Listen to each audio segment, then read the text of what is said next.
لڑائی کے میدان میں مجھے پرواہ نہیں ہوتی تھی کہ موت میری طرف آ رہی ہے یا میں موت کی طرف جا رہا ہوں۔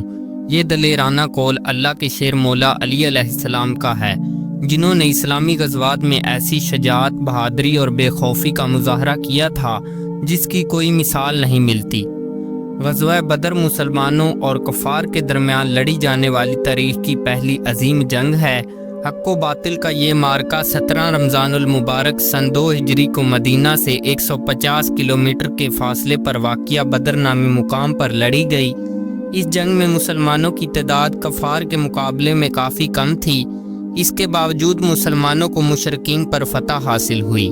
اس فتح کی ایک بڑی وجہ حضرت علی اور حضرت حمزہ رضی اللہ تعالی عنہ کی خاص جان فشانی تھی۔ دراصل مکہ میں 13 سال کفار نے محمد صلی اللہ علیہ وسلم اور آپ کے اصحاب پر ظلم و ستم کے پہاڑ توڑے اور ہجرت کے لیے مجبور کر دیا۔ جب مدینہ میں نبی صلی اللہ علیہ وسلم کی دعوت کامیاب ہونے لگی تو قریش کو یہ خدشہ ہوا کہ کہیں ان کی حاکمیت عرب سے ختم نہ ہو جائے، لہذا قریش مکہ نے مسلمانوں کا ایک تعاقب نہ چھوڑا اور اس برحق جماعت کی جڑ سے خاتمے کے لیے اپنی پوری قوت و طاقت کے ساتھ میدان میں اتر پڑے۔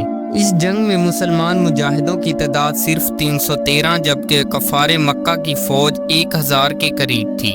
مسلمانوں کے سامان سواریوں کی قلت کی وجہ سے 2-2 3-3 آدمیوں کو ایک اونٹ پر سوار کر کے لے جایا گیا تھا، جس پر وہ باری باری سواری کرتے تھے۔ نبی صلی اللہ علیہ وسلم کے ساتھ سواری میں حضرت علی علیہ السلام اور زید بن حارثہ رضی اللہ تعالی عنہ تھے۔ بدر کا میدان تھا اور دونوں لشکر آمنے سامنے کھڑے تھے۔ مشرکین کے صفوں سے 3 شخص اپنی تلواریں لہراتے ہوئے للکارتے ہوئے میدان میں نکلے اور مسلمانوں کو دعوت مبارزت دی۔ یہ عربوں کے جنگ کا دستور تھا۔ جنگ کے آغاز میں وہ زور آزمائی کیا کرتے تھے، لہذا نبی صلی اللہ علیہ وسلم ان 3 حریف یعنی عتبہ بن ربی، شیبہ بن ربی اور ولید بن عتبہ کے خلاف حضرت امیر حمزہ رضی اللہ تعالی عنہ، حضرت علی رضی اللہ تعالی عنہ اور عبیدہ بن حریف رضی اللہ تعالی عنہ کو میدان میں اترنے کا حکم دیا۔ حضرت حمزہ نے چند لمحوں میں ہی عتبہ کو ہلاک کر دیا۔ ولید امام علی علیہ السلام کے مدد مقابل آیا۔ ذوالفقار کے دھار اور قوت ایمانی سے بھرا حیدری بازو کے آگے ولید زیادہ دیر تک نہ ٹک پایا اور اس کا کام بھی تمام ہو گیا۔ پھر حضرت عبیدہ نے امیر حمزہ اور حضرت علی کے مدد سے شیبہ کو موت کے گھاٹ اتارا۔ ایک روایت کے مطابق حضرت علی علیہ السلام تینوں افراد کے قتل میں شریک تھے۔ اسلامی لشکر نعروں سے گونج اٹھا اور کفار کے خیمے میں ہلچل مچ گئی۔ کمسان کی لڑائی شروع ہوئی اور دیکھتے ہی دیکھتے مسلمان کفار پر غالب آنے لگے۔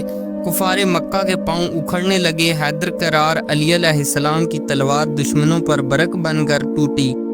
وہ فوج جو تمام جنگی ساز و سامان کے ساتھ مسلمانوں کے مقابلے میں 3 گنا زیادہ تھے، ان کا تمام غرور و تکبر میدان میں بکھر کر رہ گیا۔ یہ ایک فیصلہ کن لڑائی تھی جس میں اللہ کے وعدے کی سچائی سے مسلمانوں کو غیبی مدد کے ذریعے فتح نصیب ہوئی۔